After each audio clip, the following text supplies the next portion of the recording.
What a cool I guest. had no idea. What a cool guest he was. Holy shit! He was the best guest ever.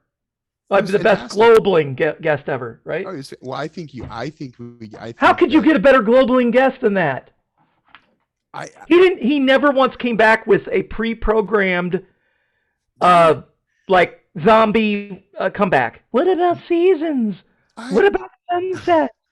He didn't do any of that. I asked him the Kafka-esque question, and he gave the dude's a thinker. You gave him a lot to think about. Damn. I hope. A whole lot to think about.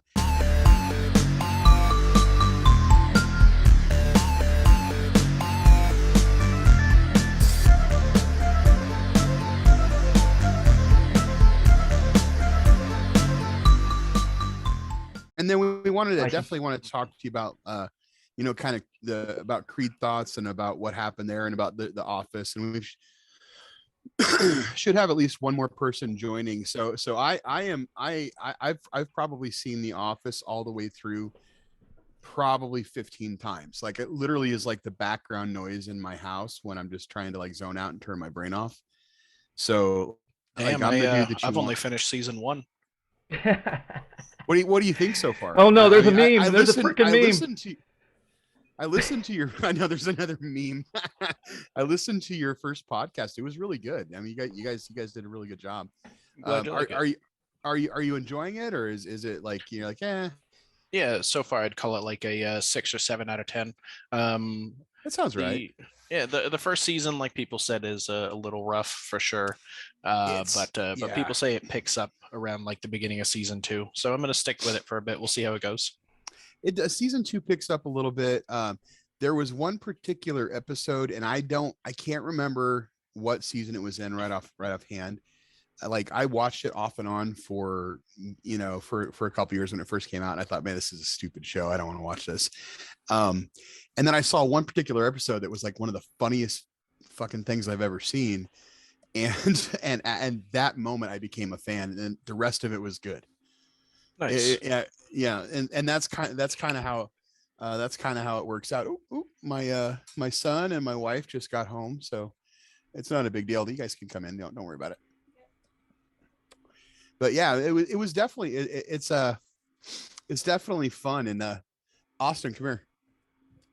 This is my 11-year-old Austin. Say hi. Hello. We're talking about The Office. Okay. Who's your favorite character on The Office? Dwight. Mm-hmm. So watch this. So let's see here. Season 1. Oh man, you just finished season 1. Most of the good Dwight references are past season 1. So I'll leave it there. I don't want to. I don't know, man. What is it? They say healthcare in nature is you're a deer and you break your leg and you go into the woods and a lion eats you. That's healthcare. I'm not the deer. I am the lion. I'm the lion. Oh yeah, and Rainn Wilson, man, he's freaking genius. Yeah, he's pretty good. He's just like, I'm the lion. Mm-hmm. He's just got those eyes that are just serious. It's pretty funny. It's pretty awesome. So right.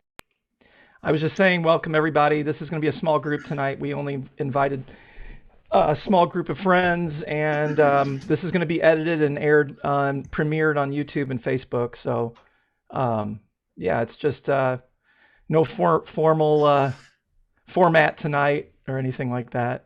I don't think I have enough facial hair to be on the show right now. Matthew, I think between Matthew and Jeff, Mark, you and I are like baby faces. You guys have enough hair for our heads and everything. Well, you can't. Don't worry, we'll cover you. Hey, Dan, I actually have a beard now. Oh, really? Yeah, it's all right. Oh my goodness! Even Mark has a beard now. Jeez. Yeah. This is it, guys. That's all I'm willing to deal with. You've never been there. See, I don't know how you can look at it as dealing with something, man. The beard is like, this is like pure like masculine sexuality right here. Just like radiating from my chin, just like dropping. Well, you know. So you guys know that Guru?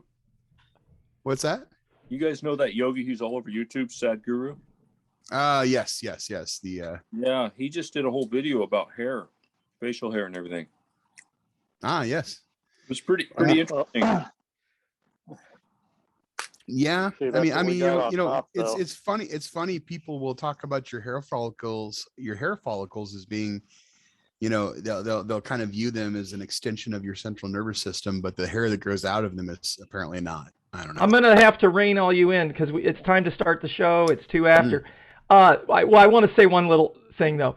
When I used to have really long hair, it was like down to the middle of my back. Jeff's mom used to, every time she saw me, she'd say, "Jake, you need more facial hair before you can do that. You look like a girl."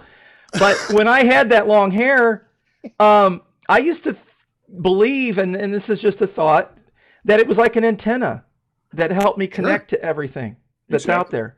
And I believe, it's kind of, and when you think about the Buddhists and stuff, they shave their heads. It's like, why are you doing that? You're losing connection. They really like the way the wind feels. Dude, okay, for me, Matt. my beard is a total connection to Yahweh. It's a very biblical thing for me. Okay. That's why you got that's why you got the lip shaved, right? That's why you got because the lip it indicates royalty. He looks like he's Amish. And peace. Well, that's why the Amish do that. He was erecting a building with no metal nails like just a few hours ago, probably. But we do need to get this show started. Matthew's not here. I was in Bible study. Yeah. Matthew's here. Guys, if you can mute yourselves, or I can mute you. We'll let you in. Unmute yourselves if you have anything you want to chime in on here. But let's get going. Matthew are going to be the ringleaders here. So go ahead, pipe smoker. Mm-hmm. So first off, I want to introduce Matthew Jones, and he's extraordinarily gracious for coming and doing this with us. Matthew, do you want me to kind of give your backstory, or would you like me to just Matthew Jones? He lives in Oregon. And sure, if you want. He sort of kind of became kind of famous in a rather large Facebook group called Creed Thoughts, which is directly pertaining to The Office, to Creed Bratton from The Office, which is one of the funniest Facebook groups I've ever been in. And there's an energy in that group that's really nice because people just kind of let you troll and talk shit and most people don't get too butthurt. And generally, if someone gets butthurt, then everybody makes fun of them. But there's a very, very kind of special way that they make fun of them to they don't really dismiss them. They just kind of give them crap and be like, okay, just quit being a bitch. Basically it's, and so Matthew apparently, I don't know how he got connected to the group, and maybe he can probably fill in the blanks, but somehow got in the group and wanted to leave the group. And it apparently was dominating his news feed. So he was trying to get that out. And one of the things, and by the way, what's happened to you, Matthew, I have noticed that myself, where I've left a group and I still get notifications from that group. Yeah, and so tried snoozing it. But go ahead. I'll let you talk. So what happened is I'll be sitting on my bed or like at the kitchen table procrastinating from doing something I'm supposed to be doing, and I'll be looking at memes or reels or something like that, and a lot of Office ones will come up, right? And I've never seen the show before, but they come up. They're funny, so I hit like on them. And after like a couple days of this, eventually my entire feed just became like The Office from Creed Thoughts. I would open it up, I wouldn't see friends messages, I wouldn't see nothing. It would just be Creed Thoughts. And it got to the point where I was upset with it, right? So I tried snoozing posts. After a couple of days of trying to snooze, I tried to leave the group. I tried to unfollow the group. I tried everything that I possibly could, and it wouldn't stop. They just kept going in there. So eventually I made a post that was asking them to ban me. And I just go, hey, please, somebody ban me from this group. It's filling up my feed. I've tried all this stuff. I don't even watch The Office. Okay. And that took off for some reason. People absolutely loved it. It took off. It became like this whole meme thing. People started making memes all about it. I eventually did get the ban that I wanted, which is great. And for like 2 days, I didn't see Creed Thoughts on it, but I kept getting all these messages in my messenger. They're like, you're a legend, man. Where there's all these memes that are being made about you. And now I'm like, well, shit, there's memes being made about me. I got to go see them. right? So I messaged one of the moderators. I was like, go ahead and unban me. I want to see these memes. So they did. And I made another post. It's like, okay, I'm back. I still don't watch The Office, but I'm interested or whatever. Do that what you will. And that blew up. And then they started like some petition for me to watch The Office. So I agreed to do that. And then they're like, you got to record a podcast for it as well. So we started doing that. And that's where we're at. So it's fantastic. So literally, and I'm a part of that group, and the memes were relentless. This is a group with over 100,000 people in it, and it was filling up my news feed. I imagine Matthew memes were the news feeds of about 100,000 people, and what got me so like interested in it is the way that Matthew responded to it, because at first it was just like savage. Like they were just being savages and not very nice. And then he came back and he goes, okay, I'm back. Guys, do what you will, have fun with it. And then all of a sudden, like everyone was like, holy crap, Matt's fucking awesome. Matthew's awesome. And then all of a sudden Matthew became this like hero to the Office group. and it just continues. It's a pretty funny storyline. And what's funny about it is that the Office fans are very, very interesting, because they will watch the series over. I bet you the average Office fan in that group has probably watched that series 5 times minimum. Oh, for sure. Yeah, my boys have watched, both of them say they've watched the entire series at least 3 times. Yeah. The Office isn't a show, it's a lifestyle for a lot of people. They'll just leave The Office on in their house and go about their life, and they'll turn around and they'll be like, oh shit, look at that was the season finale again, guess got to restart it. And they do that every month, so Mm-hmm. Now, I've got a 16-year-old daughter that has the complete series on DVD, and she watches it relentlessly. She loves it. It's nice. It's a great show. There's a lot of relatable stuff in that show, especially like pre-COVID, stuff that was that was good. He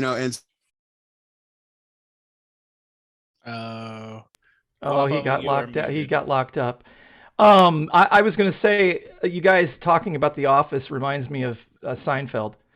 Kind of. I've got all the Seinfeld episodes on DVD, and I remember the last episode, people were, playing it in Times Square and everything else. It's like it kind of reminds me of the Truman Show. Everyone was so into this show, Mm-hmm. That's another show I haven't really seen through. I've seen a couple bits of it. Like I remember one episode of the guys taking off their pants to play pool for some reason. I remember the lady, the curly haired lady, had started renting Jerry's apartment, and she was complaining because his shower would take like hours to heat up. And so she'd tell the story. She's like, oh, so I was doing my grocery shopping, waiting for the shower to warm up, right? And and I remember that, but no, another show I'm such a big fan, Matthew, that I'm not kidding you. I have a Festivus pole behind me, and I bring it out during the holidays. Yeah. For feats of strength. It's for feats of strength and airing of grievances. Nice. The airing of grievances is awesome. And speaking and Matthew, hopefully before you still have the Kramer. Yes, I still have the Kramer. I do. Sorry. Awesome. That's awesome. And then hopefully Matthew, before you get off the show, so that kind of brings me to how Matthew wound to come on our podcast, and I was just like, man, I'm watching all these people do it. I'm like, Matthew should, like, I don't know what Matthew's beliefs are, what his thoughts are, I don't know him at all, but let's just see if he wants to come on a Flat Earth podcast. Let's see if he's interested in coming on and talking about the Earth a little bit and talking about The Office. And it's funny too, because like it's a scary thing to do, because a lot of times you got in the world of social media, people are not nice, and people just want to argue and fight and hurt each other. And our thing, we don't ever have to agree. We actually want to seek out like good conversations. And because I think when it comes to Flat Earth too, there's some compelling evidence that I think that most people are not aware of. And so all we ever really want to do is just kind of share some of that evidence, but we also want to hear other people's perspectives too. You know, I think it's really important to get to just to understand what other people think, because everybody has value, you know, and some, you know, some have obviously more to add to others to different conversations, but it's really interesting to see you know, the thoughts that other people have about certain things. And like Matthew, I don't know about you. I have no idea. I just know that you look like you flown a plane before? I have flown a plane before. Yeah, I did that just a while ago. For a Christmas gift, my wife got me what's called a discovery flight. And long story short, you pay a decent amount of money, and a pilot will take you up into the air for about an hour. And once you're up in the air, they hand you the controls, and they go, "Fuck it, dick around." And so you gotta That's you gotta awesome. fly the plane for sorry, That's awesome. I don't know if this is a like kid friendly thing or if I'm allowed to Oh cuss or no, not. no, F-bombs are No. welcome. Okay. F-bombs are welcome. You Don't can, worry about you that. can say, Yeah. yeah, you can say whatever the fuck you want. It's all good. Okay. So yeah, they hand you the reins to the plane and they make sure you don't crash it, right? They stop you if you're going to do anything stupid. So we went up to like 7,000 feet and we were doing circles around heading towards the mountains and stuff. We had a wow. blast. And then they take off, right? And then they do the landing for you because they don't expect you to land having never flown a plane. And it was amazing. It was an amazing experience for sure. Before we get started, I should say, because Matthew had asked me about this, I personally am not of the flat earth belief, but I am interested in hearing you guys. I'll sit here and talk with you about it. I'm more than up for whatever you guys are into. So. Well, that's awesome. Well, Matthew, I'm sorry, Matthew. I'm gonna. No, you go I'm ahead, sorry. Jake. Go You know, ahead. there's Go ahead. overlap and there's lag time, and sometimes I talk over people. But Go ahead. yeah, you know, we were excited to have you on. The number one reason was because of your connection with Creed Thoughts and everything there. But we enjoy talking to people who don't know about the flat Earth. And actually, Matthew and I enjoy talking to people who are globalings. I call them globalings. And so we're not actually necessarily flat 100%, but we definitely know the globe is not proven. And so anytime we can have a conversation with people, just a cordial conversation and share, you know, the evidence and stuff that we know, and actually share our story. You know, how did I get this way, right? How did I go full retard mode? You know, some people would think, right? How the heck did you? I was one of the guys that was first pointing out the planes in the sky were stratospherical, you know, aerosol injection, and everyone was telling me how crazy I was, and now everywhere you go, everyone's like, look at the planes, you know. And I was like, yeah, I was the guy in the beginning when it was first happening, and I was trying to tell everyone. So, you know, we're used to being crazy. No worries. So what are we thinking then? Are we thinking like discus, where like you know, like an ancient Greek discus where it's a more round in the very center and then thin near the sides? Are we thinking like half dome where it's like flat on the top and then rounded on the bottom? What are we looking at here? That's a good question, and I kind of defer to Jake to you know, kind of touch on a lot of the scientific stuff. But before we answer that question, I have a question of my own, because I think it kind of helps to frame the right way to think about this. Not defining what flat Earth is, what evidence would you see that would convince you it's not a globe? They would convince. Okay, I guess you're gonna have to define globe, because when you say that, my first thought is like a perfect sphere, right? But we all know that's not 100%. We got deep valleys, we got tall mountains, we got stuff like that. So so I can't guarantee that it's a perfect sphere by any means, but I would say round. Okay. I mean, and that, I mean, that's a good answer. And the reason that I like to start with that question is now, can you guys hear me okay? It looks like I'm having I hear you fine, buddy. Okay. Somebody's having a small amount of connection issue. I'm hearing like some twang in somebody's mic. That's the country twang in my guitar playing. Oh, okay. No, but and that's a good answer. I actually really appreciate that answer. The reason that I asked that question is because a lot of times the answer that I get when I ask that question is that somebody will say, well, show me that it's flat. And I wanted to like kind of preface the fact that the scientific method is not about proving something to disprove something else. It's literally just about disproving theory. Okay. And so if somebody were to say, well, I won't believe the Earth's not a globe unless you show me that it's flat. Well, but the Earth could be a triangle. It could be a square. It could be a trapezoid. I mean, obviously, I mean, that sounds ridiculous, but Hey, I mean, I've seen toroid Earth, so like Sure. donut Earth. That sounds Sure. that one's out there. well, it is, but you know, I mean, there might actually be some scientific evidence to back some of that up, but yeah, exactly. That's exactly the point. And so, we like to approach it, and we think it's really healthy to approach these things from a not a belief, but more of like just a desire to learn and to know. Sure. So with that, I'll back off and I'll let Jake kind of. Well, the belief is the enemy of knowing. And, you know, between Matthew and I, he's the big, I'm the skinny. I'm the agnostic. You know, I'm the guy who's basically been, you know, digging into all this stuff and researching this. And I've been I don't want to say flat Earth since 2004, but I've been anti-globe since I used to be a full-on NASA junkie, the moon, Mars missions. At one point I bought servers and I ran this program called Vacuum Suck or whatever it was, and I downloaded every file, and what it did was it went into the NASA and ESA's website and just ran all day, downloading every image and every video and every file. And so because I was like, they're hiding. Crazy. I mean, the idea of downloading everything from somebody's website. I did it. I did it. Awesome. It's called VacuSuck is the program I used, and I had a Linux computer and servers. Now I want to interject really quick, Matthew. Once you get to like season 5 of The Office, remember Suck It.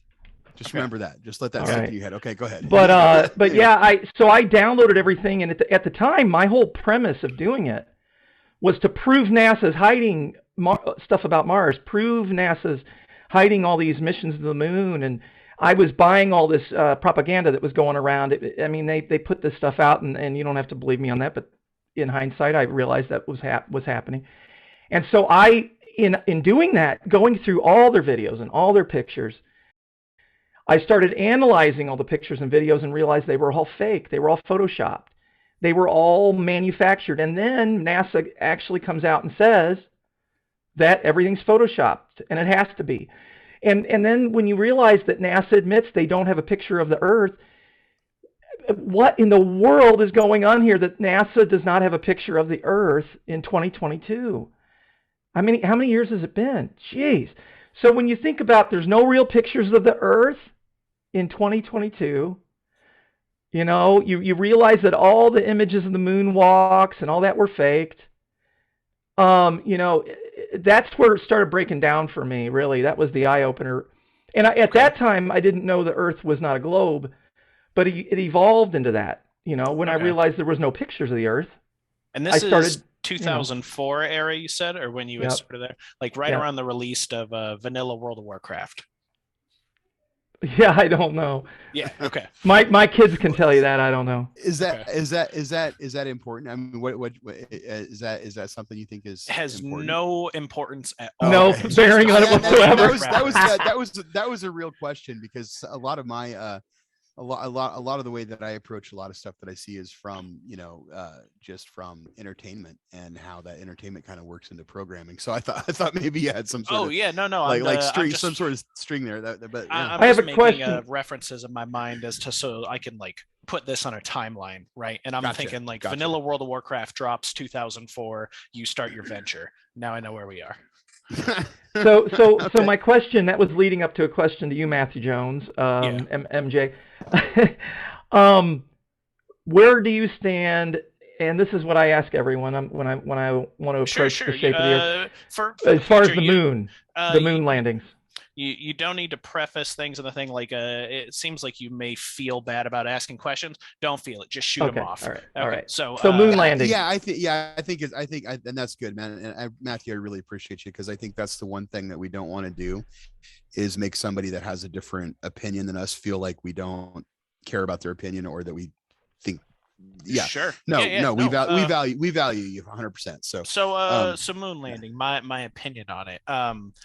So far, I believe it's real. I guess the main thing I'm wondering is what would we gain from faking it? Is it like political power over Russia during the like Sputnik time? Is it like trying to show dominance in interstellar abilities over China or something? What are we gaining from faking a moon landing like this? Is it just a morale boost? I don't remember what time the moon landing was, but if it was close to like before one of the world wars or something, are we trying to boost our troop morale and show them like, hey, we have the upper hand here, you're going to be fine? Like what are we looking at? Well, that's a great question. That's, everyone always wonders the why, right? Why would they do Yeah. this? Why, right? So, and this is a very deep question. It would take a very long time to show you everything. But the bottom line is, if you research Antarctica and all the expeditions to Antarctica, hmm you find out that we'll start. Well, I'm just going to go back to before World War II with Hitler. Hitler was forming. He went to Antarctica with all his troops and submarines and ships and everything, and he Yeah. was trying to start a country. He was trying to start New Swabia down there. Okay, that would be a And sucky everyone place was to like, do it, "What but- are you? What's that?" I said that'd be a sucky place to do it. It's cold as hell over there. Well, but well, I'm going to explain why he was doing it. Okay, All right, let's so get into it. so well, Hitler was why going. we think he was doing it? Yeah. Well, come on. I mean, okay. All right. Yeah. Yeah. So he No, I was got trying you. to land grab. It's a major land grab down there. Sure. And let's just believe it's a continent. He was still doing that. He was still going to take over that little continent, right? Uh-huh. And so it was a land grab. So that's where things started getting spicy. And then going beyond that, they started sending Admiral Byrd, which was a Navy admiral, down there to do these expeditions. So they did Operation Deep Freeze and Operation High Jump. And the high jump is because there's no ice wall. People think there's an ice wall down there, but there is a wall of ice. If you just drove your little boat up to the wall, it's 200 feet tall. Yeah, the ice giant glacier. glaciers. Yeah. It's just the shoreline, and the shoreline is so thick because it's on the outer edges. But so they sent Admiral Byrd, Operation High Jump, Operation Deep Freeze. He came back saying that he went out 900 miles past he went to the South Pole, and went 900 miles past that and found a continent as big as North America. He was saying all this stuff all over the air. Then they launched Operation Dominic, Operation Fishbowl, where they literally shot bombs up into the atmosphere from Antarctica, and Okay. there's all kinds of information. So what happened, and this is our theory, they discovered that, wait a minute, there's more land beyond Antarctica, and the Earth is not what we thought it was.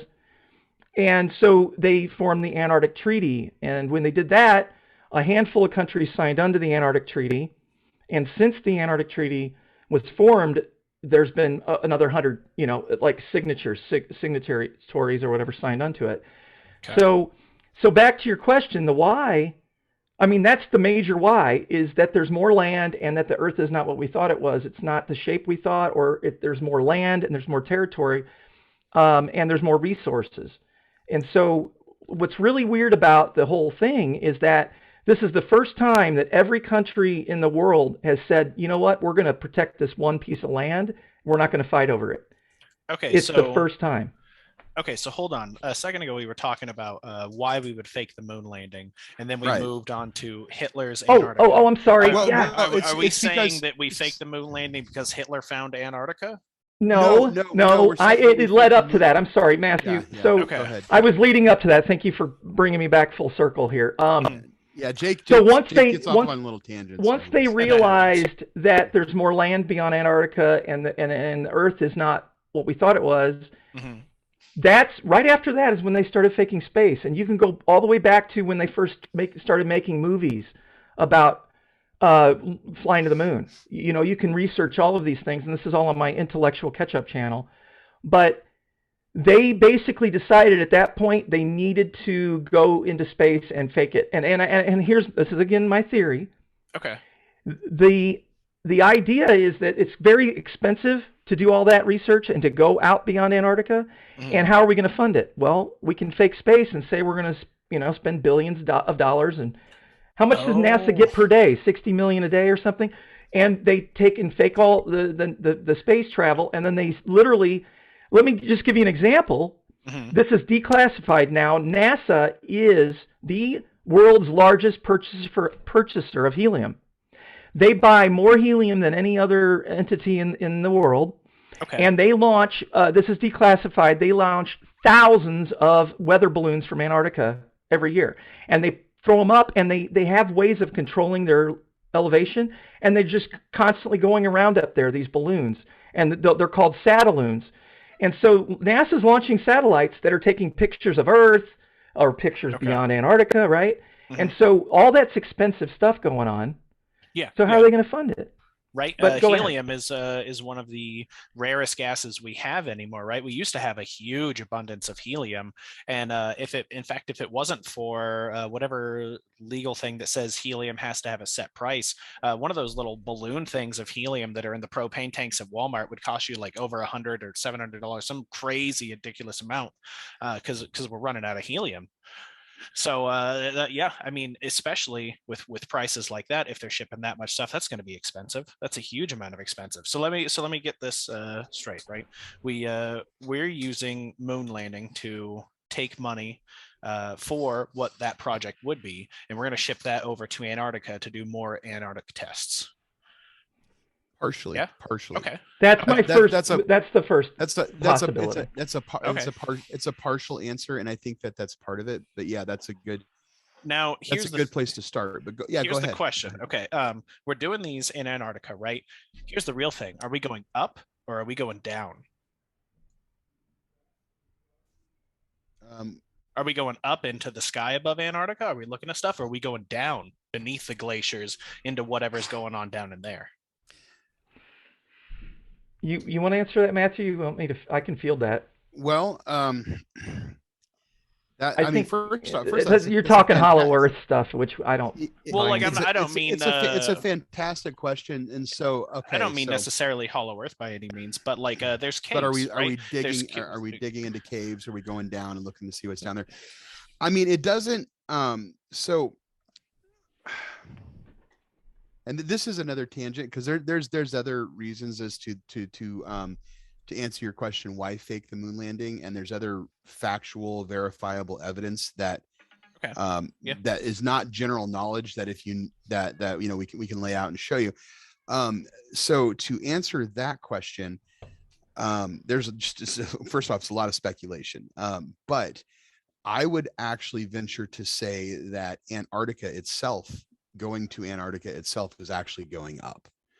And one of the things when it comes to helium and things like that, there's a lot of different things that they're studying there, where it could be like frozen oxygen, and Jake knows some of the more technical terms for that, like liquid O2 or totally solid. No, oxygen. it looks like a blue ice cube, like a big blue chunk of ice. Okay. That actually melts once you get it away from there, and it's literally like oxygen, so like O2 that's just frozen. Crazy. All right. And so that's kind of one of the things. The noble gases the noble gases crystallize and become solids, and then but that's a whole nother topic. But yeah. Well, yeah, and one of the other pieces of it too is that we're not getting into space. Space isn't real. The scientifically saying that the Earth exists next to space defies the second law of thermodynamics, which is entropy, which essentially it talks about the transfer of heat, but heat and pressure are not one and the same, but it's called the Maxwell equations. You can look that up. They're essentially connected. So higher pressure, warmer climate, lower pressure, cooler climate. But you just froze. Yeah, he froze. What he's getting at is that it's nonsense to think that there's a vacuum of space and that there's pressurized, that everything on Earth is pressurized atmosphere. Right, and so Yeah. so Okay, because and if so space is to kind of finish, cold, right? Then the Earth, all the heat from the Earth would evaporate into space. well, 'cause it would our get atmosphere transferred. would be gone. Our atmosphere Everything would be gone. would What kind of suck off. Yeah. Yeah. Yeah, he froze up again, but you know, here's anywhere. the thing. It's a fake. So in Antarctica, one of the things that they're doing a lot of is they're launching balloons into like low Earth orbit, I guess you could call it, and we call those satellites. Like we pretend that we think that they're satellites that are the size of a bus that sometimes you can look up and see, and supposedly they're several hundred miles away. You can't see a bus several hundred miles away, but you can see the satellite because it's really just kind of floating above you. They're launching those from Antarctica. But Okay. why are they doing it? Are they I mean, we think that satellites have to do with communication and things like that, like HughesNet internet and stuff like that. That's going to be out like in the boonies if you live out in the country, Yeah, I'm familiar with it. I've infamous never Guapo. used it, but I've heard it's terrible. Yeah, exactly. It's terrible. So Yeah. so that's not actually like a satellite that's in orbit. It's actually a balloon that's going to be floating above, and they launch a lot of those from Antarctica too.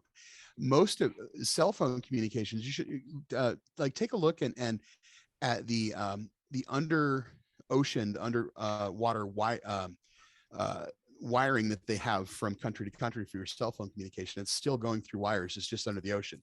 It's not a big network of satellites that's floating around the Earth that's in space, that's in orbit, just kind of being held in by gravity, that is sending communications around.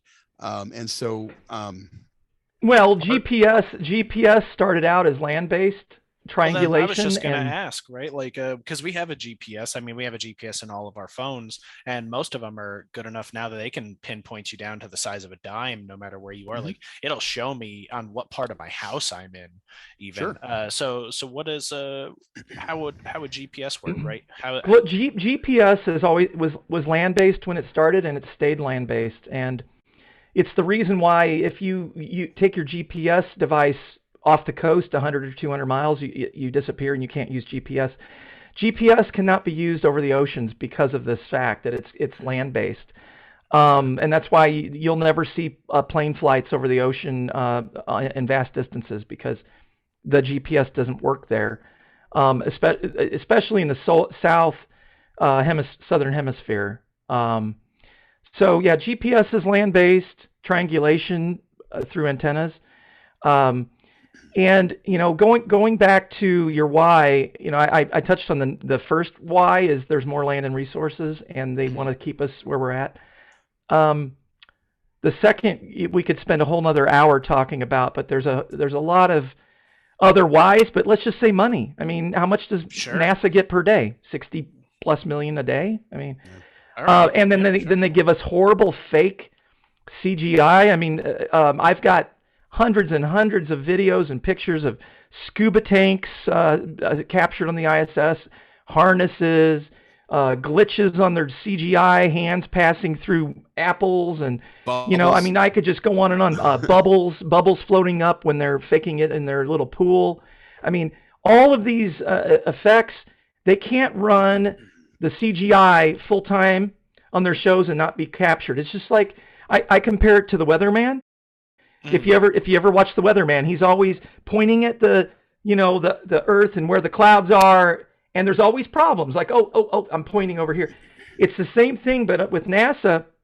What NASA is doing is they've got a screen in front of them, and they're watching themselves on that screen. It's called it's not CGI. It's called altered reality, augmented reality. Like an AR. So let me ask you this. You can look this up yourself. NASA has billion-dollar contracts with companies like Telemetrics that are all about CGI and augmented reality. NASA literally spends billions of dollars a year on augmented reality. And if you think about it, why would they ever need to do that? All they need is they could film space with an iPhone and prove to us that it's real. They could literally on the ISS, by the way, they don't do this. They could go on the ISS and turn away from Earth and look up. You'll never find anywhere on a spacewalk or anything where the astronaut goes, here, let's look at the stars. because they always have to focus on the down and the fake space and the curvature because they can't just look around like real time, right? Okay. But all so right. why are they spending billions on that, on CGI and augmented reality? What? Oh, How does shit. that even make sense? Okay, so the idea then is that they don't, right? They don't actually spend the billions on the CGI. They buy like a lower price or a mid-budget CGI. They do the filmings that they need to, and then somebody in there is pocketing the rest of that budget. Sure. Okay. Okay. Yeah, that's a Absolutely. possibility. And they could be doing other things that, you know, a lot of it's probably going to, you know, secret projects that we don't know about. You know, a lot of things, because once you start getting to that level of government, that level of you know, control over our, you know, perceived reality, money Mhm. really doesn't matter because you're really connected to the person that just types the zeros into your bank account and gives you the money. Right. So when, you know, kind of when you get to there, we kind of are their currency as people. We're not they don't need money. They don't care because they can just That's fair. they can Yeah.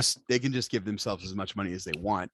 But a lot of it has to do with you know, just I mean, there's some interesting things, and it's so difficult to get into all of it in a real way, Mhm. in like a real hardcore way, because I've personally, my background has been, I went to I studied in seminary. I've studied a lot of philosophy. I've studied a lot of different religions. And you know, I've got a channel to Dreaded Wisdom, where, you know, I kind of share and break down some of the spiritual aspects of it. Nice. But my I'm big into Taoism.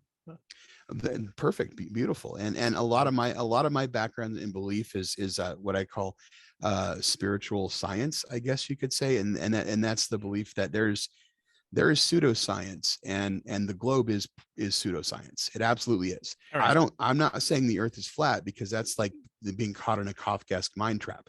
So the question as to why is a really good question. Is a really good question, and that's one that where the bottom line is we can come up with ideas and thoughts and theories as to why we think what the answer is. And I can give you, like, I can talk to you about like 20 years of study that I've done that has brought me to the conclusion of why. And he froze. Yeah, here's the bottom line is, but it's certainly not an easy answer. But what kind of my point of it, and what Jake and Jake and I have spent, I would say, countless hours discussing and fighting, yelling and at each on the other. phone. And the most amazing thing is that spirituality, true spirituality, Mhm. and true science should say the same things. I don't Okay. think they ever will, but they should. Yeah. They should, if they're both They should true. try to meet If they're toward the both middle. true, Yeah. because if they say different things, then what that means, what that indicates is that truth is not what that indicates is that truth is subjective, it's not objective. And you know, in the end, what I believe is there's no such thing as subjectivity, because objectively we are all, you know, creation. Your consciousness, you know, everyone connected is, you know, a piece of that creation. So there's no such thing as subjectivity. All of our different subjectivity really is the objective truth. Yeah. If Truth will that be makes plainly sense. seen. Sure. Truth will Yeah, be plainly seen. I mean, I hope, but Well, but Jeff there is- brought up a but good there point. is- I wanted to say, I'm sorry to interrupt again. Oh, no, go right ahead. That No, we throw around the word science and pseudoscience, and the problem with flat earthers, and I'm not a flat earther, I'm an anti-glober, is that the Google, when you Google search, you're going to find all of this nonsense. You're going to find stuff. You're going to find pictures of discs in space. Nobody believes that. You're going to find all this nonsense that basically takes the globe model and throws a flat disk into it, and then they make all this confusion. So Google and YouTube, they admit it. You can watch the Senate hearings. They're literally Dropped your mic there. What Jake's saying is they're literally trying to discredit yeah. Well, they literally told the flat Earth theory by Congress that making they up would. lies. Yeah, they would say that here's what we're going to do. You know, we're going We're going to drive the rankings down on all the flat Earth stuff, and we're going to put in stuff that's, against it. But what they put in against it is all pseudoscience nonsense, right? Mhm. So when we talk about science and pseudoscience, the globe model was the model that didn't fit reality. Like measurably, the Earth was flat, no curvature was ever seen.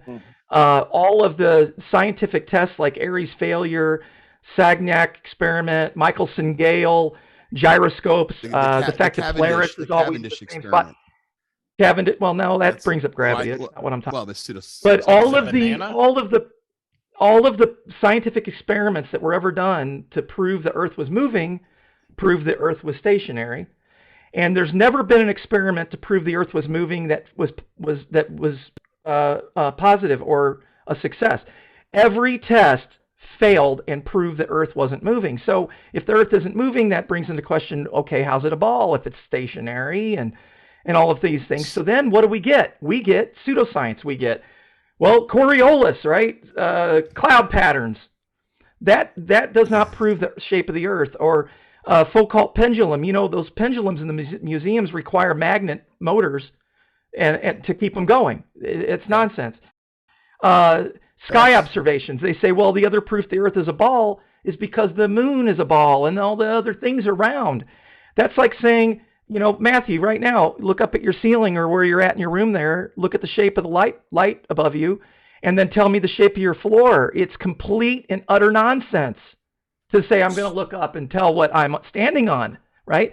So you get all this injection of pseudoscience, and you keep asking yourself, why are they doing all this? Well, I already told you, more land, resources, money, and you can just keep going on. And that's conspiracy theory, and I don't like saying that word because it's tainted, but that's the truth. There's something going on a lot bigger than the rest of us know here, and they're not letting us. The treaty, if you try to take a boat, I've got video after video. If you just get on a boat and say, I'm going to go to Antarctica, a naval ship will stop you, turn you around. And that sounds crazy. People are like, no, you can go to Antarctica. No, you can pay $30,000 to $50,000. They'll take you to a little peninsula. They'll show you some penguins. They'll tell you, here's the ceremonial pole.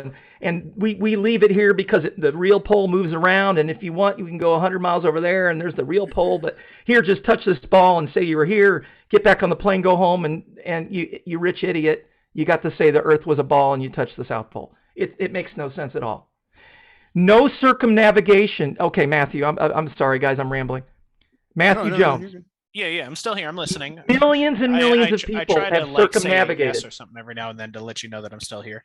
Millions of people have circumnavigated around the Earth, east to west. All you have to do is take a compass and say, I'm going to go dead east, and you keep going east, and you'll keep turning and turning and turning around the pole. And this works on the globe or flat, doesn't matter. That's how you have to do it. You always have to dead reckon and turn. Globe or flat, that's what happens, right? Mm-hmm. No person has ever just said, I'm going to go south, and I'm going to keep going until my compass turns north again. It's never happened in the history of mankind. It can't happen. What does that tell you? No idea. No Why? idea. Why? Yeah. Because you can't. So what about I'll be right back, navigation via stars, right? Because ancient sailors, and a bunch of texts would write down that they would navigate seas and land and stuff using the position of the stars, right? That's actually one of the points that actually disproves the globe. When you look at a sextant for navigation, a sextant works on a Gleason map. It works on a flat Earth map. Once they started trying to navigate with a sextant on a globe, it actually did not work. It quit working. Like a Mercator projection? Yes. Okay. So yeah, exactly. Because you need like 3 straight lines there. Another thing too, like when and you're talking about like star navigation and things like that. And so a lot of times, because it's a good question. So once you ask that question, every single question that you ask opens up this giant Pandora's box of like, well, really, what are the stars? That's actually for real. That's actually really what the question is, because what what the globe model says, and this is another thing that kind of stuck with me, that started kind of getting me going, okay, this is just ridiculous. The globe model says that the earth is spinning at 1,000 miles an hour, and it's going like, well, I don't know, 60, I don't even remember how, the speed that they say around the sun. And then the whole galaxy, the whole Milky Way, is rocketing through the vast void universe at 100 million miles an hour, whatever it is. Yeah. And throughout recorded history, all of the stars have not changed their position.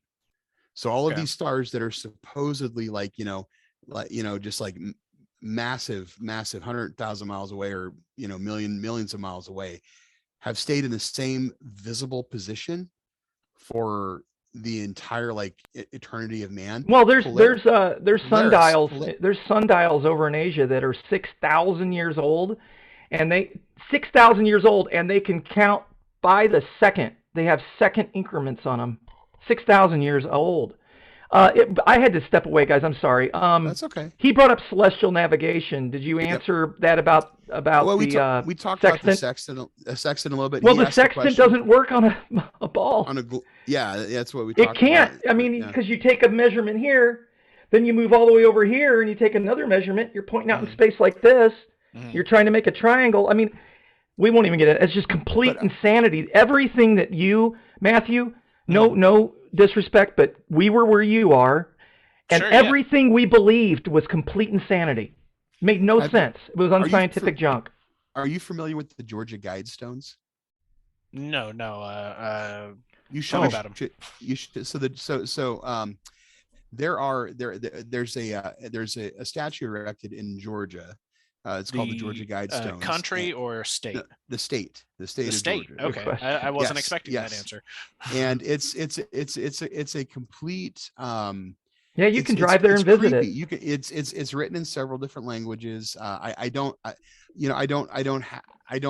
100% recall of everything that's on it, but what I do know is it talks about keeping the population of mankind around 500 million. Right. And then there's actually a spot. There's actually, and you can look this up. I mean, write this down and Google this, Georgia Guidestones. I can pull it up on my phone at the moment. Sure. And there's actually a hole drilled through one of the Guidestones that, if you look through it, it looks right at Polaris, the North Star, and it never moves. I mean, and it's creepy. And so nobody will admit who put the Georgia Guidestones up. It's a giant conspiracy. Yeah, nobody knows who put it there. Well, no, people know. Somebody knows. Yeah, somebody knows, but nobody's coming forward and saying who put it up. I mean, and it could be a massive psyop, in and of itself. Who knows? Right. But the actual factual thing is that you can stare right at Polaris every time you go see that. You go to see the Georgia Guidestones. You can look through this hole and you can see the North Star. All right. That will never change. Yeah. Well, we when I had to step away, he brought up celestial navigation. That's busted with the sextant. I've had so many people over the years say, "Are you kidding me? You're nuts. I'm a sailor. I've used a sextant," and I have to, because people don't have to understand math to use a sextant. Not really. I mean, they have to understand how to use the sextant. They don't have to understand that, wait a minute, this doesn't work on a ball. In fact, Jeff infamous El Guapo's on here. That was one of the first things he brought up, was about the sextant. So, but I wanted to bring up flights. Flights, I mentioned that circumnavigation around east to west millions of times, never, due south to north, never has happened.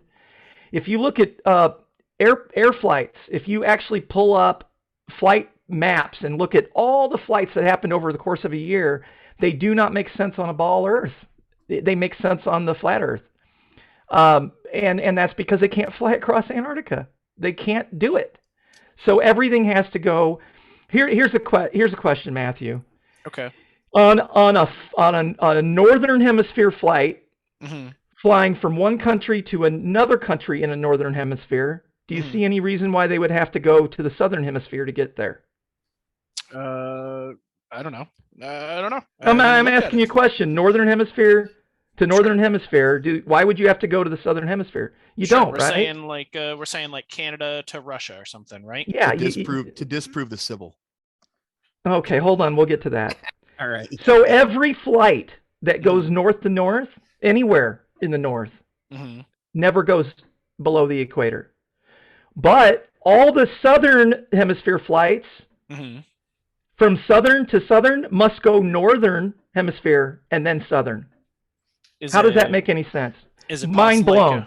well, hold on. Is it possible that it has to do with like air currents, right? If you're Yeah. looking for the most efficient air travel, you'd want to be in like, because air currents work, correct me if I'm wrong, in the same way that sea currents work, right? If your plane is in the current, it's going to fly easy, you're going to save on fuel. So if you move, say, Sure. like 20, 30 miles, or maybe even 100 miles up north to get that sweet air current ride, and you ride that down and then come back down, and you save yourself a whole bunch of money on fuel or something. That's It's possible. a good way to think.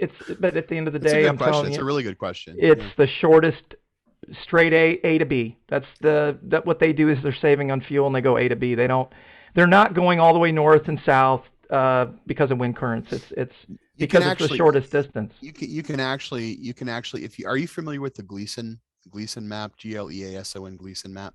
No, I'm not. It's so it's the so do you know the WHO, the World Health Organization, their logo, the UN, their logo, Air Mm-mm. Force One. There's a famous picture of John Kennedy standing on Air Force One, behind, right in front of the same logo.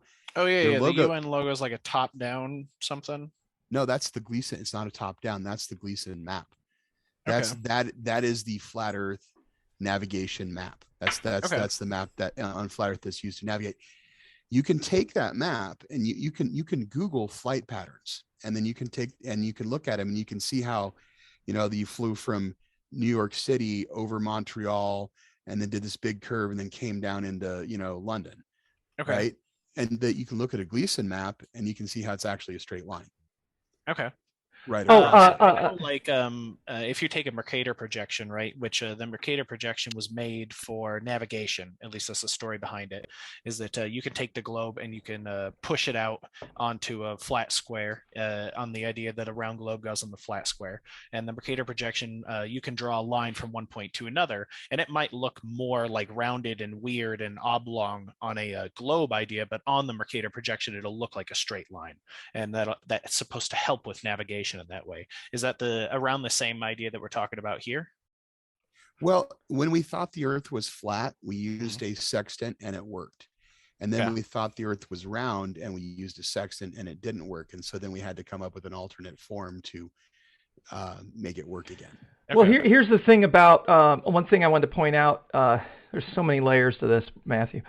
If you look at all the old diaries and nautical, all the books from people like Captain Cook, everyone who ever tried to circumnavigate Antarctica, all of the major explorers traveled 50 to 70,000 miles and never accomplished it. So why, and this is another question, why hasn't anyone sailed around Antarctica? It's 2022, people. What is going on here? Why is it 50 to 70,000 miles and you can't get it done? That makes absolutely no sense on a globe. Zero. One possibility is money. Like we were talking about money earlier, right? Like Well, I don't know how much money it would cost to take a boat and go all the way around Antarctica if it were possible, but it sounds like a lot, these guys, especially in food stores alone, right? Like if we're talking about old circumnavigators, like long ship voyages weren't even possible until they like found fermented foods that would allow them to not have scurvy for that long, right? Because sauerkraut was one of the biggest things that helped with sailing, because it was able to be preserved for like 6-7 months, and so long sea voyages you could still get vitamin C and stuff like that. Man, I'm glad we had you on the show. This is a smart guy. You're way you're pretty knowledgeable. That's awesome. I love a couple things. I'm a big fermenter. I make a lot of things at home for fermentation. I'm a distiller. Nice. I don't get into distilling because I'm afraid I'm going to kill my friends with methanol. But it's time and temperature, That's man. what Jake's hoping he does. Temperature. Nice.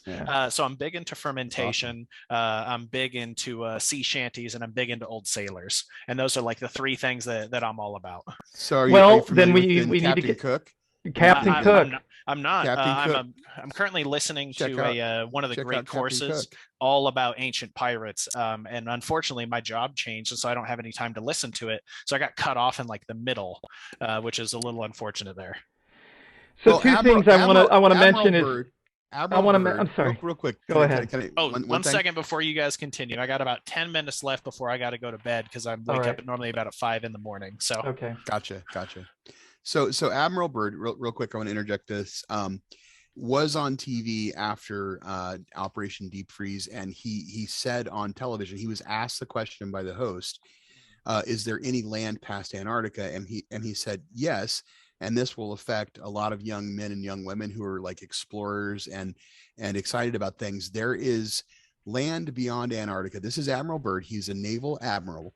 Said there's land beyond Antarctica that is the size of North America and just as rich in untapped resources. oh shit. Said All right. said this on Yeah, it was on the television. Longines yeah show And you or can something still like that. you got to search really hard to find it, and you got to skim through like videos, because at this point you'll find it buried in like long conspiracy videos and stuff like that, and you got to I mean it's there, you can still see this, and you can still find it, but they've really tried to bury that, because that he could have been lying, absolutely could have been lying, but literally that's what he said.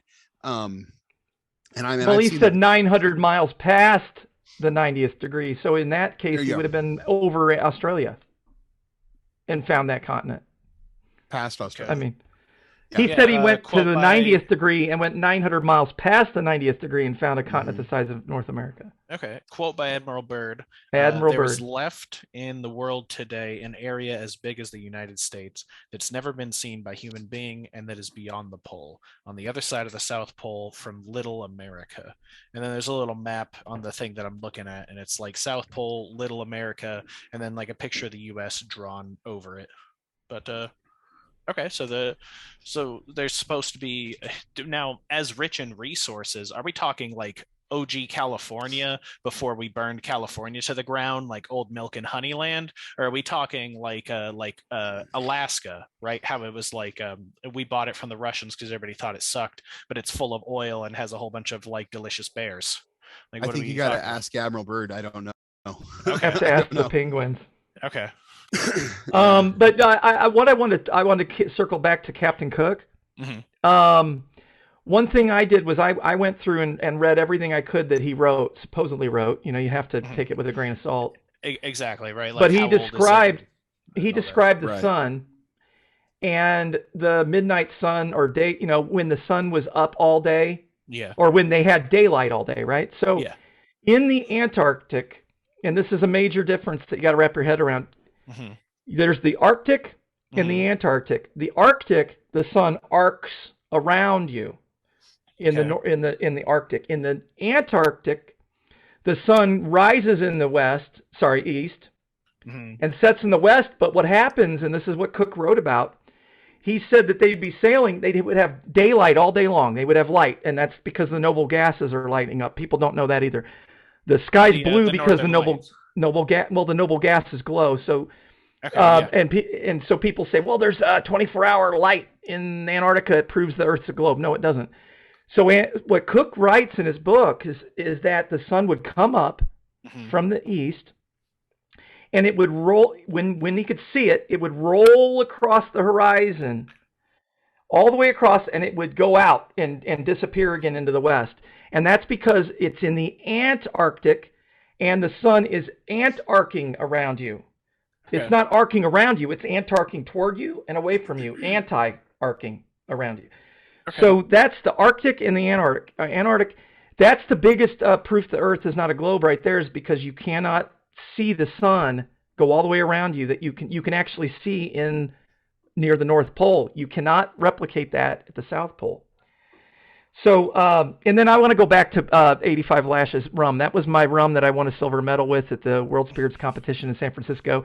So if you ever want to chat sometime about fermenting and all of that, I would love to distill anything that you want to ferment. Like I've got a whole bucket list of things I want to distill, Nice. but you don't have to worry about that. You should I'm check out yeah, Tapache. it's Tapache fantastic. is like one of the easiest ferments that I enjoy doing. Tapache. Okay. Yeah, yeah. It's basically like you take pineapple rinds and you take some spring water and add some sugar into there and allow that to start fermenting. And you can get like 5.5% alcohol in like 3 days. Right. And then I assume if you take that and you distill that, right, yeah, depending on the length, you're going to get like this beautiful pineapple vodka is my guess. I don't know if the difference between like vodka, rum, correct me if I'm wrong, vodka is distilled specifically from potatoes, rum is from cane sugar and other things. So I guess it'd be closer to a rum then, right? Because it's going to be cane sugar, it's going to be pineapple, it's going to be tropical. So Yeah, the so government's technical descriptions of spirits is completely retarded. I hear You know, you. they have flavored vodkas. That's like it's an oxymoron. Mhm. Vodka, in order to be vodka, has to be distilled to pure, no flavor, over 180 proof, and then they can cut it. Yeah. That's what it takes to be vodka. So when they bottle a flavored vodka, they pour flavoring in, and then they call it vodka. It's completely insane. So Yeah. you're right. It would be more like it'd be more like a rum because Yeah. it's a sugar But conversion yeah, or but brandy or whatever. yeah, but Tapache itself is really easy to ferment. It was one of the ones I started with. Absolutely beautiful, tastes delicious. Right, all you need to start it is like a 2-gallon bucket, something to stir it with, some cane sugar from the Hispanic store, and a couple pineapples, and you're good to And, go.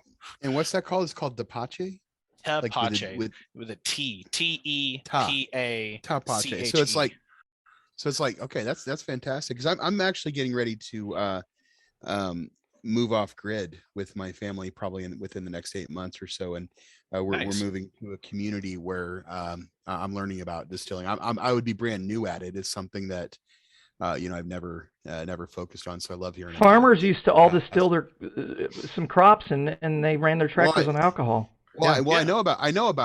know about sauerkraut. I mean, my Mhm. ex, and I know about kimchi too, because my ex-wife was Korean and my family and my grandmother was German. So I grew up Nice. with my grandmother making sauerkraut, and my ex-wife was yeah.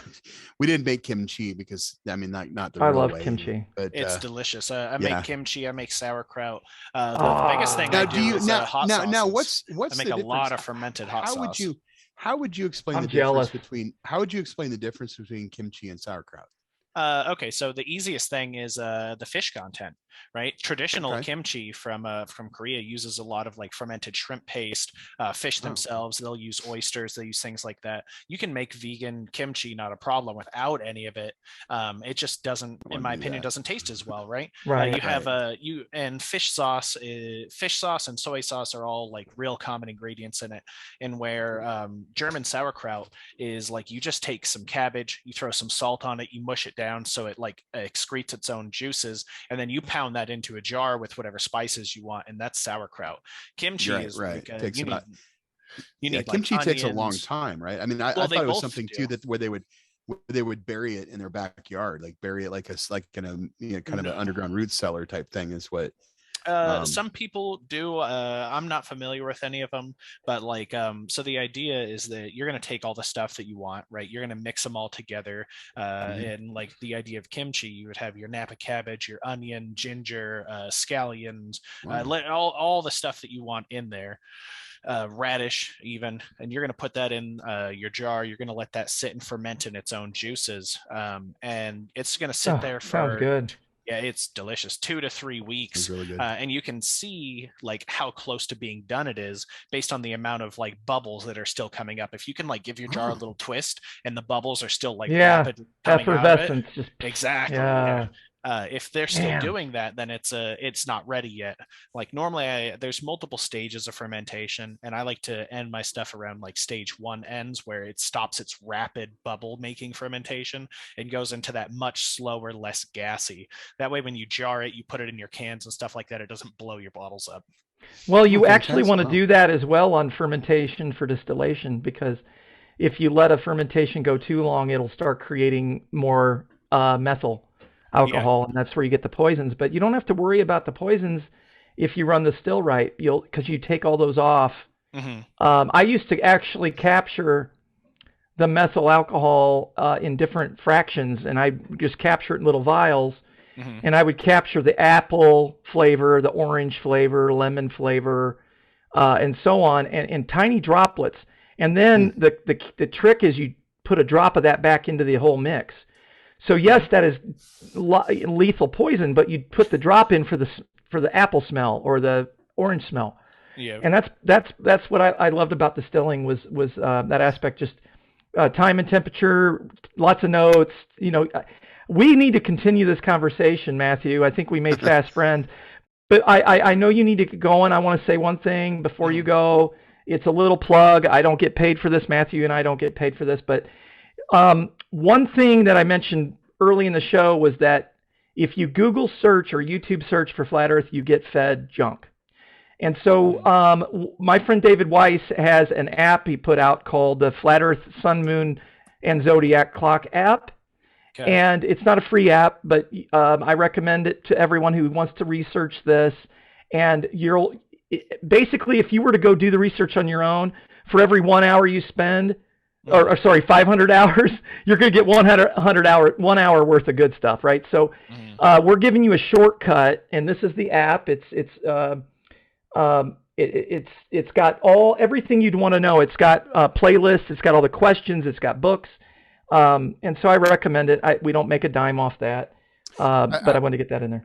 Yeah, that, and if you have any other questions, especially from a spiritual aspect, and you mentioned Taoism, I would also recommend Eric Dubay. Okay. Yeah. I'm taking a look at Eric Dubay. Eric Dubay is a yogi. He's an American born vegan yogi. Extremely intelligent, has a massive amount of knowledge about the world, and has put out a lot of really, really good content on Flat Earth. I don't necessarily agree with everything that he's put out. I think you can't throw the baby out with the bathwater. If you're a Christian, you're going to see one of his videos that says Jesus didn't exist, right? And you're gonna say, oh, to hell with Eric Dubay. Right. So, but don't throw the baby out with the bathwater. And I agree with Matthew. He's got so much good knowledge. I think a lot of the discernment too. It has to, it goes back to when I said that there is no such thing as subjectivity. Subjectivity is the objective truth. It's just the collective subjectivity that makes up the objective truth. And so, point being is I always encourage people, and just like you, Matthew, you already know truth. You really, really do. Mm-hmm. You know what's truth, like in your heart and in your soul, what's true. And it's up to you to discern that for yourself. Even if you don't know, you know it. Yeah, exactly. And it doesn't have to like you might not align with what I think is true and what Jake thinks is true and what Eric Dubay thinks is true or anybody else thinks is true. But what you kind of wind up aligning with is your subjective part of the objective reality. Mm-hmm. And I think that's really the most important thing.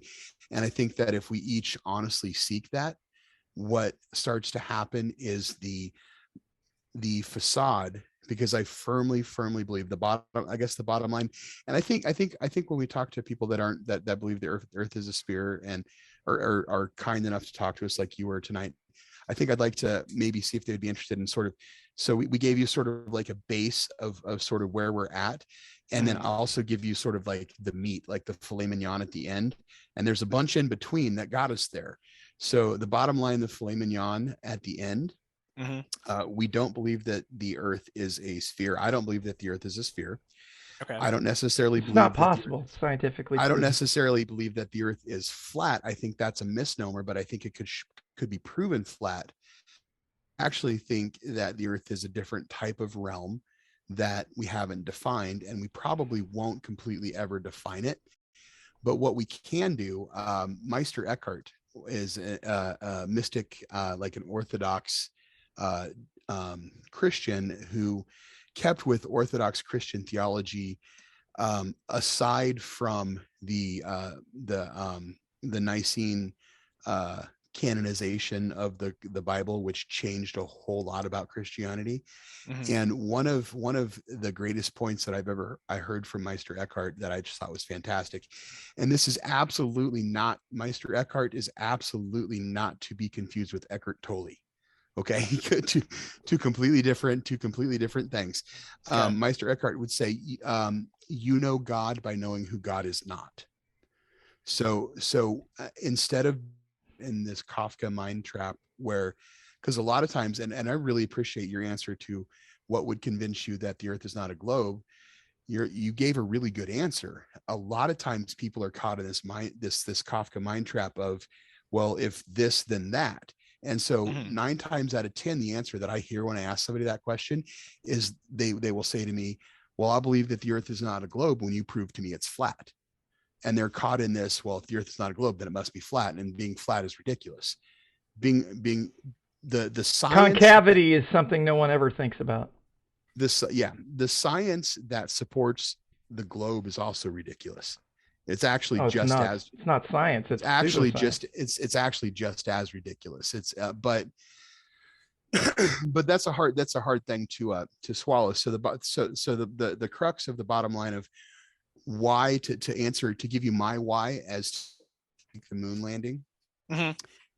Bottom line is, and I know Jake doesn't necessarily like this answer, but the bottom line for me, what I absolutely believe is the very subtle thing between you understanding your power and your peace in the objective reality and you being subjected to the objective reality, and believing in the globe and the lies of space is a very significant piece of subjecting you to the reality that is being put upon you by a force, by a club that we're not a part of. Well, they don't want you to know who you are, where you are, what you are. They don't. Or It's how just power, a total mind fuck. Exactly. So or it how almost powerful you doesn't are. it almost doesn't even have to do with the moon itself, right? It's a lot more about who we are as people and what we Absolutely. need to see.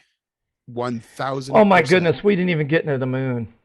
I know. Oh my goodness. Hey, Matthew, I know you got to go, and I do. Thank you. Thank you for having me on. Would you consider coming back on later and continuing our conversation at a later date? I would definitely consider it. I don't know if I'll be able to do it like soon. I got into an injury at work. I fucked up my shoulder lifting lifting a fixture improperly, and so I've been having to go to physical therapy to take care of it. And it's definitely getting better, but it fills my schedule up, man. Between like board game night with friends, going to physical therapy, and trying to keep the house clean and shit like that. It's been pretty rough. Did you say board game? Yeah, I play a lot of board games with friends. I used to be a big D&D guy for a long time. I'm still a big D&D guy. I could totally immerse myself in that. I loved it. We got my 11-year-old son, my 11-year-old son. We got in D&D for Christmas this year, and we sat as a family and played D&D. I think it's so important for kids to play D&D. Right, Absolutely. social skills, basic math, like creativity, have actions, right? Yeah, social, everything. Well, I was the storyteller, and when he started annoying me, he jumped over a fence, and I had him snag his scrotum on the fence and get caught. So, All right. Yeah. Thank you guys for having me on. I had a blast. Please send me a link to this into my you have me on Facebook. Send me a link so that I can check it out afterwards. I'm interested in what you guys talk about after I leave too. So, hey Matthew, thank you so much, and I'm going to keep following your podcast on The Office too. I think you guys are doing a good job, and that whole thing is fantastic. And you have my absolute 100% respect for the way you handled that. I think you're brilliant. So thank you, man. Good, very good job. Thank you, Matthew. You're such a great sport. Thank you for being on the show, and we'll get you an edited copy of this, and for sure we'll circle back and continue these conversations. Absolutely, you, man. You guys have yourself a good night. You too. Peace. You too. Bye. So, we're still recording, and wow. I'm sorry. Was I overbearing on my No, not at all. I thought you did a really good job. I just had thoughts, and I never got to cover all of them, but I think we laid a good, The preacher in me likes to bring everything at the end of a thing to a what. And that was great. We need that. That's the big and the skinny, right? Yeah, I'm the skinny. Exactly. So when I know. Oh, that's funny. What a double entendre. What a pun. You're the big picture. And I'm the skinny little picture. Oh, no, no. I only focus on the land and the terra firma, and you focus on everything. Hey, what a cool Hey, guest that dude was. lot to think about. You know. Well, and there's a lot more. See, that's the hard thing with somebody like that. And that, I think what happens with you and I when we talk is that there's a reason that our conversations turn into 4-hour conversations, and then we wake up and start texting each other about it. Is Yeah. because there's those questions and that level, that depth and that level of it, involvement in those things. It just can't be decided in an hour. You just can't cover it all in an hour. Oh yeah, you're just it's a traffic jam. Oh, absolutely. And there's so much there. And so I thought you did a fantastic job of, especially at first, just kind of keeping things, like low end of it, like, beginner sort of stage knowledge of, well, these things are true and these things are true and these things cause us to question. I did bring up thermodynamics, which to me is like the biggest thing. To me, you blow my mind when you bring that up. I know it's blowing the Globaling's because it's mind. like because it's the easiest. To me, it's the easiest thing. It's like this. It's not the easiest thing. It's got a guy running around with pressure tanks and. No, it's not the easiest thing. The easiest thing is we can see too far. Well, okay, yeah. The easiest thing is we can see too far, but the easiest thing is every scientific experiment to prove Earth moves has proven Earth doesn't move. Here's what I think the flaw is with the argument of we can see too far, is I think that you can get really deep into the actual mechanics of how the eye works and how light works with your eye, that you can take that. Yeah, but there has to be a physical horizon on. There does. I get that, but there doesn't have to be. All of that is subject to the limitations of your perception of sight. And so somebody could take that. So one of those grabblers could take that. They could, use their grabbler network to give themselves the credibility that they need.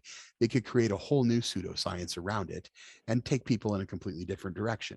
Did you see the thing that I sent you about with Neil deGrasse Tyson? Okay, so this is how this ties in, and this is the most fucked up thing. Remember when I kept saying, and you're like, oh, they're not doing that, they can't do that, and I'm like, dude, they're manipulating, like an NFL manipulates field goals. Okay, so Neil deGrasse Tyson, did you see that tweet he sent out? Literally said, I try not to see anything he does. So Neil deGrasse Tyson sent out a tweet that said, if you kick a field goal at the New York Giants stadium, the Coriolis effect will cause the ball to move a half an inch. Okay, and so for the average fucking fucktard fucking NFL fan who's like painting himself up and taking his big old fat body and hey, I was a fucktard once. Be easy on me. I was a fucktard 15 years ago. I don't see. So I have an old friend, and his name is James Tolson, and he got famous for being a Kansas City Chiefs fan, and his name was Belly Boy, and he was like in a Bushnell ad for binoculars, and he was just like this big fat guy that just like went shirtless and painted a red and yellow belly for Kansas City Chiefs, and he'd wear his like stunner shades, and he was bald and ugly as fuck, and he's a truck driver and just like freedom. Exactly. Perfect. Let's don't insult Mel Gibson. This guy, quintessential Midwest guy, exactly what they want you to be like here in the Midwest, right? Slow and fat, and and dying of your own fatness, right? And yeah, so that's who they're talking to. So you think about that. So and their chemical reward is to believe that the earth is a globe. Their chemical reward is to go to the football stadium and cheer for their football team. Their chemical reward is to be, attached to all of this, right? And then all of a sudden Neil deGrasse Tyson says, oh, you see that all weird shaking that the football does? That's the earth moving. And literally that's all that's it. That's all it takes to keep them in that fucking slumber. And that's fucking disgusting, but it also shows how it works. Go ahead. You got a point? One thing that I wanted to say, since the show started, and I didn't get to say it, was looking back on the show, Matthew was fucking awesome. I want to have him back on. I do. Yeah. I had no idea the depths and the layers. Like you look at the Creed Thoughts You look at all the memes, and you've got this bearded character. You don't know the complexity of the guy. You don't know who he is. No, but the way And we he didn't know handled till we that- had him on. The way he Oh my handled that God, situation, the way he handled that, the dude flipped over 190,000 person group who was Okay, ready so to destroy him and became a hero in it. yes, by yes, the way yes, yes. That's Yes, that's so brilliance. It is brilliance. It is That is brilliance. brilliance. Well, that's why there's this conspiracy going around about selling T-shirts. Jesus, I bet they Well, sold somebody- $200 worth of T-shirts. Yeah, I know. Exactly. But my point, what I wanted to bring up, and I never got to bring up in the show, was Matthew was the guy who didn't want to see he didn't want to be a part of that group. He never watched The Office. He was like, please get me out of here. And now he's the guy, Flat Earth is The Office. And we need to turn him into the freaking Office. Like the Flat Earth is The Office. And now he's over here, same things happen. And he's like, let me out of here. The Earth's a ball. Can somebody delete me? And I mean, seriously, I'm not trying to make money off this. You and I are not we're not trying to make any money off of this. Not at all. All we're doing is truth. I'm just trying to bring truth. And I want to say that too. All that you and I are doing is taking our weekly, daily conversations and we're doing them, recording them. That's it. Pretty much. That's it. Both of us not making a dime, and we don't want to make any money off this. But yes, we would love to make money, but the point is, Matthew right now is looking at he's stuck in this Flat Earth pod chat, but he's actually having conversations, dude, with us. He had Crazy. amazing questions. He had And he let us fantastic questions. talk. That's awesome. He did. He let us talk, and then he had good answers. He had good questions. I absolutely love the dude. I think he's a badass dude. I love his energy. He's a sweet guy. You want to give him a hug. He's just like the type of guy you want to give him a hug. I mean, how could you not want to love that dude? It's fantastic. And and I think that what's really good about that is I think that one of the things like on Facebook and in social media, when you obviously have the shit stirrers, and I do think some of them are artificial intelligence. I do think some of them are AI. I believe that is true, but then when I start interacting, I know it's not true. Right. And I think some of them are AI. I think some of them are AI. I think some of them are easily. Absolutely. But when you start interacting, you can tell. Yes, absolutely. Yeah. And some of them are absolute page shows, and some of them are just really stupid people. Like some of them are just but those people I spend time with. If they're just stupid, I'll spend a lot of time with them.